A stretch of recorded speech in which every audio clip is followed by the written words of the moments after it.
नमस्कार दोस्तों, मैं आदर्श कुमावत आप सभी का राजस्थान क्लासेस की यूट्यूब प्लेटफॉर्म पर बहुत बहुत वेलकम करता हूं। तो आइए दोस्तों, राजस्थान जीके के टॉप 50 क्वेश्चन जो आपकी परीक्षा की दृष्टि से बहुत बहुत महत्वपूर्ण होने वाले हैं। दोस्तों, ये मॉडल पेपर आपके एग्जाम की दृष्टि से कहो या फिर आपकी तैयारी की दृष्टि से कहो, बहुत महत्वपूर्ण है। और इसमें आप कितने प्रश्न सही करेंगे 50 में से आप कमेंट करके हमें ज़रूर बताएंगे। अगर आप इस क्लास को पूरा देखते हैं तो ही आप पता कर पाएंगे। तो चलिए शुरू करते हैं। देखिए दोस्तों, निम्न में से बालू का स्तूपों का प्रकार नहीं है। बालू का स्तूप देखिए, पैराबोलिक बालू का स्तूप है, रेखीय या पवनानुवर्ती जो बालू का स्तूप है ना। बरखान जो है बालू का स्तूप है, लेकिन इंसलबर्ग जो है बालू का स्तूप नहीं है। ये एक पहाड़ी या फिर चट्टान की श्रेणी मानी जाती है। देखिए दोस्तों, ये आप क्लास पूरा देखेंगे, उसके बाद में आप कमेंट भी ज़रूर करेंगे। और इसकी जो है ना, आपको देखो PDF नोट्स जो है वो कंप्लीट दिए गए हैं वेबसाइट पर। आपको बीच में या फिर लास्ट में नंबर दे दी जाएंगे, जिस ग्रुप में आप ऐड हो जाएंगे, और ऐड होने के बाद में आपको PDF भी वहाँ पे मिल जाएगी। चलेगा। पश्चिमी राजस्थान में न्यून वर्षा के लिए उत्तरदायी मूल अंशदायी कारण जो है दोस्तों, वो कौन सा कारण है? वो है 1, 2 और 4। ये भारतीय मानसून नहीं है। देखो साहब, अरावली पर्वत श्रेणी की स्थिति है, अति उष्ण स्थलखंड और दक्षिणी पूर्वी आर्द्रतावाही हवाओं का आकस्मिक प्रवेश भी है। वृश्चिक छाया प्रदेश में क्षेत्र की अवस्थिति भी है। यानी ऑप्शन ए आप सभी का सही आंसर हो जाएगा। राजस्थान का वह क्षेत्र जहां एंटीसोल समूह की मृदा पाई जाती है। मृदा दोस्तों एडिसोल्स, एंटीसोल्स, अल्फिसोल्स, ये राजस्थान की मृदाओं के प्रकार है। तो यहाँ पे हम देख रहे हैं कि पश्चिमी राजस्थान में ये एंटीसोल्स मृदा पाई जाती है। ये भी ऊपर की साइड में ज़्यादातर है ना। देखो उत्तर पश्चिमी है प्रॉपर। अगर आपसे पूछे तो उत्तर पश्चिमी क्षेत्र में ये पाई जाती है मृदा। क्लियर है। अधिकतर अगर पूछे तो फिर पश्चिम में। जयसमंद झील के बारे में सत्य कथन आपको बताना है। इसको ढेबर झील के नाम से जाना जाता है। इसका निर्माण गोमती नदी पर बांध बना के कराया गया। ये राजस्थान मीठे पानी की सबसे बड़ी कृत्रिम झील है। तो देखिए दोस्तों, यहाँ पे हम देखें तो ऑप्शन जो है 3 को लॉक कर देंगे। 1, 2 और 3 सभी के सभी सत्य है। बड़ा अच्छा शानदार सवाल है। अगला सवाल देखिए दोस्तों, क्या पूछा जा रहा है आपसे। पूछा जा रहा है कि प्रधानमंत्री कृषि सिंचाई योजना में केंद्रीय अंश और राज्य अंश, राज्य और केंद्र का अंश कितना है किसमें प्रधानमंत्री कृषि सिंचाई योजना के अंदर? तो ये 60-40 का है, 60 और 40 का है। ऑप्शन बी जो है लॉक हो जाएगा। जिलों का वह समूह जहां खस उत्पादित होती है। खस उत्पादित होने वाला जो समूह है ना, वो दोस्तों कौन सा समूह है, ये आपसे सवाल किया जा रहा है। राइट आंसर जो है क्या हो जाएगा? तो आप कहेंगे सर ऑप्शन सी को लॉक कर देंगे। बड़ा शानदार सवाल है। खस नामक घास जो है ये सुगंधित घास है वैसे, और ये सवाई माधोपुर, भरतपुर, टोंक, कोटा में पाई जाती है। राजस्थान के प्रमुख महत्वपूर्ण लिग्नाइट संसाधन स्थित है। तो याद रखना दोस्तों, कपूरी, मेड़ता और पलाना में स्थित है। ऑप्शन 4 जो है आप सभी का सही आंसर हो जाएगा। कोटा, बूंदी तथा चित्तौड़गढ़ जिले में विस्तृत वह अभ्यारण्य जहाँ घड़ियालों का संरक्षण किया जाता है। तो यहाँ पे अगर देखा जाए तो हम बात करेंगे जवाहर सागर अभ्यारण्य की। कोटा, बूंदी और चित्तौड़गढ़ में स्थित है। जवाहर सागर को लॉक करेंगे, ऑप्शन सी को। 20वीं पशुगणना के अनुसार राज्य निम्न में से किस पशु संपदा में प्रथम स्थान पर है? देखिए दोस्तों, सुपरफास्ट में क्लास बता रहा हूँ आपको, ज़्यादा समय आपका ज़ाया होगा नहीं। एग्जाम भी आपके नज़दीक है, तो क्यों ना अपन अच्छे से जल्दी से कवर कर लेते हैं। अगला सवाल है, राजस्थान में अकाल और सूखे का कारण क्या है? तो राजस्थान में अकाल और सूखे का कारण जो है वो जलवायु की विषमता है, वर्षा की कमी भी है, अरावली श्रृंखला की स्थिति भी है। तो कहीं ना कहीं ऑप्शन डी उपरोक्त सभी को हम लोग लॉक कर देंगे। अगला सवाल है, अकबर की चित्तौड़ विजय के उपरांत मेवाड़ में मुगल शासकों के सिक्के जारी हुए, जिन्हें किस नाम से हम जानते हैं? तो याद रखना दोस्तों, सिक्का एलची के नाम से जानते हैं। ऑप्शन बी आप सभी का सही आंसर हो जाएगा। ये बड़ा शानदार सवाल है। अगला सवाल है, सूची फर्स्ट और सेकंड को सम्मिलित करना है, सही कूट का चयन करना है आपको। बताइए कैसे क्या करेंगे अपन। देखो किसने क्या लिखा, देखो सागरमल गोपा ने लिखा था जैसलमेर का गुंडाराज। सी में अगर 2 आप बता रहे हैं तो बिल्कुल सही है, यहाँ पे भी है, यहाँ पे भी है, चलो कोई बात नहीं। पंडित हीरालाल शास्त्री ने प्रत्यक्ष जीवन शास्त्र लिखा और प्रलय प्रतीक्षा नमो नमः भी लिखा था। माणिकलाल वर्मा की बात करें, मेवाड़ का वर्तमान शासन लिखा था, ठीक है। और गोपाल दास ने बीकानेर का प्रशासन लिखा। तो ए में 4 है दोस्तों, यहाँ पे है, ऑप्शन ए को लॉक कर देंगे। आगे बढ़ेंगे। राठौर शब्द निम्न में से बना है जो दक्षिण की एक जाति थी। तो ये राष्ट्रकूट के नाम से बना, यानी ऑप्शन ए को लॉक कर देंगे हम। और अगला सवाल आपकी स्क्रीन पर है, 1857 की क्रांति में भाग नहीं लेने वाली छावनियां निम्न में से कौन सी थी? बताओ साहब कौन सी थी जो नहीं ले रही थी भाग? ब्यावर और खेरवाड़ा को अपन लॉक करते तो ठीक रहेगा क्या? तो बताओ एक बार। बिल्कुल सर, ब्यावर और खेरवाड़ा को हम लॉक करेंगे। ये छावनियाँ इसमें भाग नहीं ले रही थी। ठीक है, क्लियर है। अगला सवाल देखिए, नियमों को सुमेलित करना है। देखो मारवाड़ सेवा संघ दे रखा है और संस्थापक दे रखे हैं। ठीक है, जैसे कि संस्थाएं दे रखी है और संस्थापक दे रखा है। वर्धमान विद्यालय की बात करें, आपको ये पता होना चाहिए कि डी आएगा इसमें, तो डी में तो 4 आएगा। अब देखो साहब, मारवाड़ सेवा संघ की बात करें तो चांदमल सुराना होगा। अब देख लो कि पहले में ए है, ए में 1 है।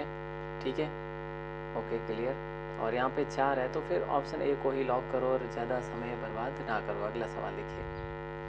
अगला सवाल है, राजस्थानी भाषा का उत्पत्ति काल माना जाता है। दोस्तों देखिएगा, तो राजस्थानी भाषा का उत्पत्ति काल माना जाता है 12वीं शताब्दी का अंतिम चरण, यानी ऑप्शन सी को लॉक कर देंगे। शिशुपाल वध का लेखक जो है वो कौन था? वो बीन माल का माघ था क्या? हाँ जी सर, ऑप्शन बी को लॉक कर देंगे अपन। निम्नलिखित कथनों में से कौन सा कथन या कथन जो है ये हिंदू त्योहारों के बारे में सही है? तो अक्षय तृतीया जो है दोस्तों, ये वैशाख मास की शुक्ल पक्ष तृतीया को मनाई जाती है। ये ठीक बात है ना? बिल्कुल सही बात है दोस्तों, अगर देखा जाए तो, है ना? बिल्कुल सर। चलो, तो हमने ये देखा कि अक्षय तृतीया वैशाख मास की शुक्ल पक्ष सही है और निर्जला भी दोनों सही है। तो फिर यहाँ पे अक्षय और निर्जला दोनों और नीचे और दे रखी, ये दोनों गलत है, ऊपर वाली दोनों सही है। तो यूँ कहें तो ऑप्शन ए आप सभी का सही आंसर हो जाएगा।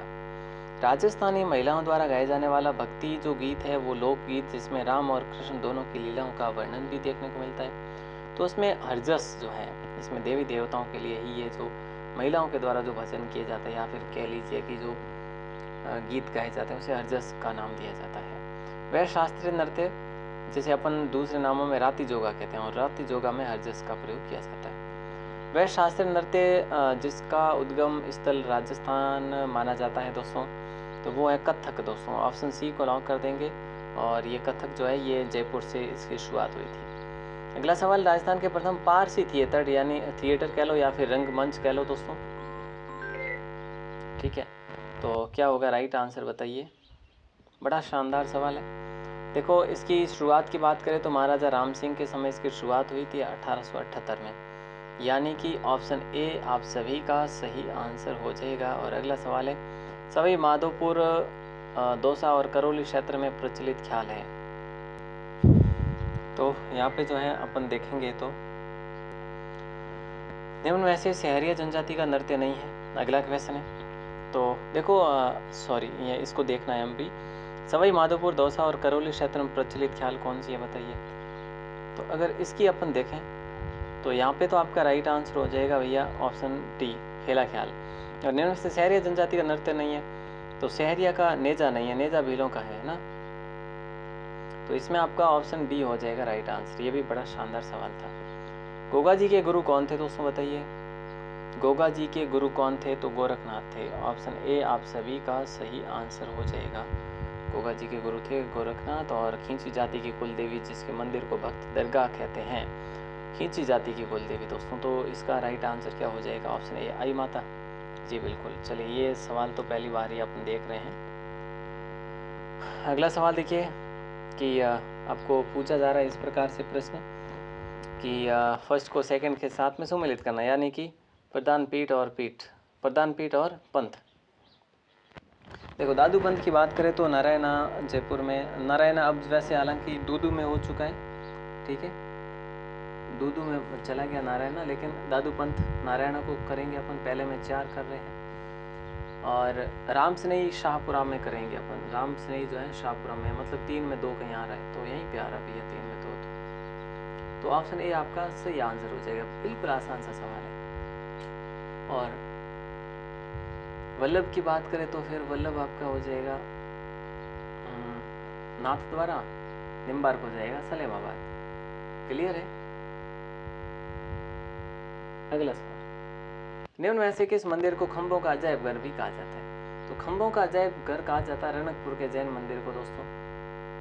इसके अगर बात करें तो दीपा या देपाक जो थे इसके शिल्पी थे। महाराणा कुंभा के समय इसका निर्माण कराया गया।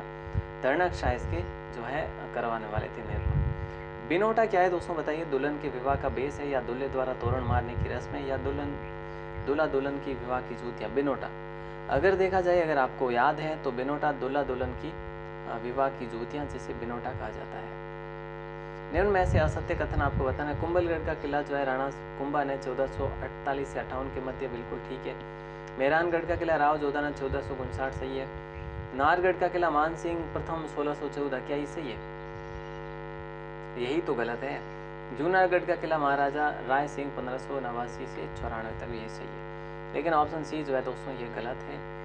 और अगला सवाल आपके स्क्रीन पर है। गलियाकोट के बारे में सत्य कथन आपको बताना है। गलियाकोट देखिए डूंगरपुर जिले में माई नदी के किनारे स्थित है, ठीक बात है। यहाँ पे हमने ऑप्शन जो 30 में अपन करेंगे भैया। देखो वर्तमान में दाऊदी बोहरा संप्रदाय का प्रमुख केंद्र भी और संत फखरुद्दीन की दरगाह भी है, तो हम कहें तो तीनों सही है, तीनों सही, ऑप्शन सी में आ रहा है। बिल्कुल बड़ा शानदार सवाल भी है। और अगला सवाल आपकी स्क्रीन पर है।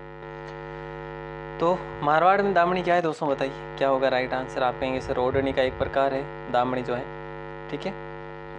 अगला सवाल, शारदा एक्ट का संबंध किससे है? देखिए शारदा एक्ट बहुत अच्छा सवाल है, बाल विवाह से संबंधित है शारदा एक्ट। ऑप्शन ए को अपन लोग लॉक कर देंगे और अगले सवाल को अपन देखेंगे। फर्स्ट को सेकंड के साथ में सुमिलित करना है, सही कूट का चयन भी करना है। तो बताइए दोस्तों क्या होगा राइट आंसर। देखो यहाँ पे राजस्थान में राष्ट्रपति शासन और उस समय राज्यपाल कौन थे, ऐसा आपसे सवाल किया जा रहा है। बड़ा शानदार है अगर देखा जाए तो। देखो पहली बार राष्ट्रपति शासन लगा था संपूर्णानंद के समय 1967 में जब थे, ठीक है। क्योंकि इनसे पहले तो वो थे 1956 में बने थे और 67 तक रहे थे, है ना, कौन, गुरुमुख निहाल सिंह। तो दूसरी बार अगर बात करें 77, और 77 में वेदपाल त्यागी थे। और तीसरी बार की बात करें जो 80 में लगा था, उस समय रघुकुल तिलक थे, 80 तिलक है ना, रघुकुल। और चौथी बार में चेना रेड्डी थे। तो कुल मिला के बात दोस्तों ऐसी है कि ऑप्शन ए को अपन लोग लॉक कर देंगे। अगले सवाल को देखेंगे। अगला सवाल आपकी स्क्रीन पर, संविधान के अनुसार मुख्यमंत्री किया जाता है निर्वाचित, नियुक्त या चयनित या मनोनीत। देखो साहब नियुक्त या मनोनीत, बताओ बताओ जल्दी से क्या होगा राइट आंसर। आप कहेंगे नियुक्त किया जाता है। रामा, नाथा, छज्जू और सैफू चित्रकला की कौन सी शैली से संबंध रखते हैं? तो राइट आंसर आप सभी का हो जाएगा ऑप्शन बी, जोधपुर शैली। ऑप्शन बी को लॉक कर देंगे, जोधपुर शैली, है ना। और दो नाम है, बस 2 अक्षरों के ही नाम है। सागौन तथा साल किसके उत्पाद है दोस्तों? सागौन तथा साल किसके उत्पाद है, ये आपको बताना है। और राइट आंसर क्या हो जाएगा जल्दी से बताइए।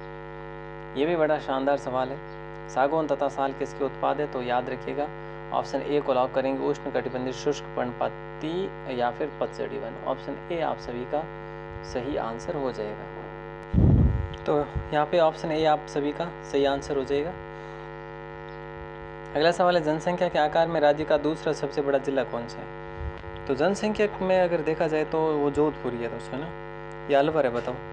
आपका आंसर आएगा सर वो तो जोधपुर है। पहला जयपुर है, फिर जोधपुर है, और लास्ट की अगर पूछे तो आप जयपुर कर लेंगे।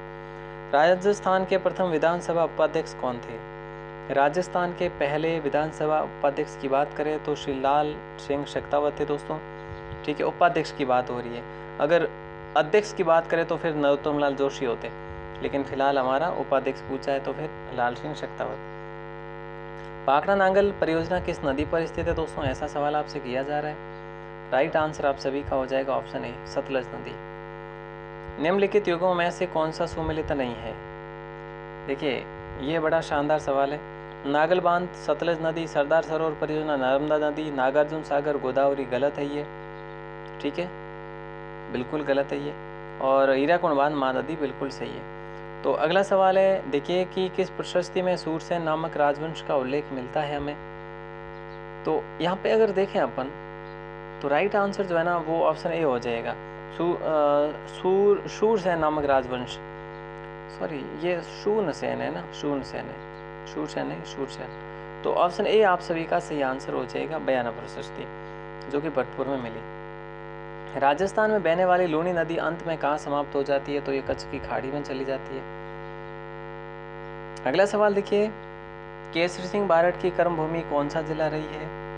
केसरी सिंह बारठ की कर्मभूमि जो है ये कोटा रहा है, ठीक है। केसरी सिंह बारठ की कर्मभूमि जिला जो है कोटा रही थी।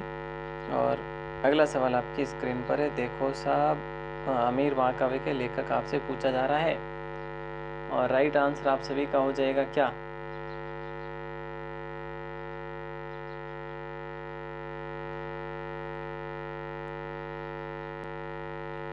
और नयन चंद्र सूरी है ना, नयन चंद्र सूरी को लॉक करेंगे। अमीर महाकाव्य लिखा है आपने। चलिए, सूर्यमल मिश्र ने वंशवास का लिखा था। गणेश्वर सभ्यता का संबंध किस नदी से? अगर दोस्तों गणेश्वर सभ्यता का संबंध पूछे जिले से तो फिर आप नीम का थाना कर लीजिएगा, ठीक है। और ऐसा पूछे तो कांतली नदी कर लीजिएगा। और उत्खननकर्ता की बात करें तो रतन चंद्र अग्रवाल कर लीजिएगा। कौन सी सभ्यता में संयुक्त परिवार या सामूहिक भोजन विधि के साक्ष्य उपलब्ध हुए? तो याद रखिएगा दोस्तों, बड़ा शानदार सवाल है। ऑप्शन बी को लॉक करेंगे, आहड़ में। आहड़ सभ्यता की बात करें उदयपुर में है। इसकी खोज की बात करें ए के व्यास ने यानी अक्षय कीर्ति व्यास ने करी थी। और अगला सवाल है, लूनी नदी के उत्तर में राजस्थान के उत्तर पूर्वी सीमा तक आंतरिक जल प्रवाह का क्षेत्र है, यह कहलाता है, क्या कहलाता है? लूनी नदी के उत्तर में राजस्थान की उत्तर पूर्वी सीमा तक आंतरिक जल प्रवाह का क्षेत्र। तो इसमें अगर देखें हम तो मेरवाड़ा, शेखावट या बांगड़? बड़ा शानदार सवाल है ये तो होगा नहीं। और मैं ये कहूँगा कि आपका ये भी नहीं होगा, ऑप्शन डी भी नहीं होगा। अच्छा, तो फिर बताओ क्या होगा? शेखावट ही हो जाएगा। चलो, चेतावनी छोटिया नामक प्रसिद्ध सोटे किसने लिखे थे? तो इसका आंसर ऐसा करो, आप दो मुझे, है ना। आप कमेंट करके बताओ दोस्तों, आज की क्लास आपको कैसी लगी वो भी ज़रूर बताएं। थोड़ा सुपर फास्ट हुआ है, रुक रुक के हुई है क्लास, एक दो बार लाइट चली गई थी। तो दोस्तों अपन मिलते हैं अगली क्लास में। और अगर आप पहली बार हैं चैनल पर तो सब्सक्राइब ज़रूर करिएगा। आप हमें इस नंबर पर मैसेज भी कर सकते हैं अपना नाम और ज़िला लिखकर, ताकि आपको हम ग्रुप में ऐड कर लेंगे दोस्तों, ठीक है। बाकी जो भी आपको दिक्कत आए वो ज़रूर हमें बताएं। All the best. कॉल ना करें, मैसेज ज़रूर कर लीजिएगा कोई अगर आपको समस्या आ रही हो एग्ज़ाम को लेकर या पढ़ने को लेकर। ऑल द बेस्ट दोस्तों, मिलते हैं अगली क्लास में। तब तक के लिए शुक्रिया। जय हिंद, वंदे मातरम।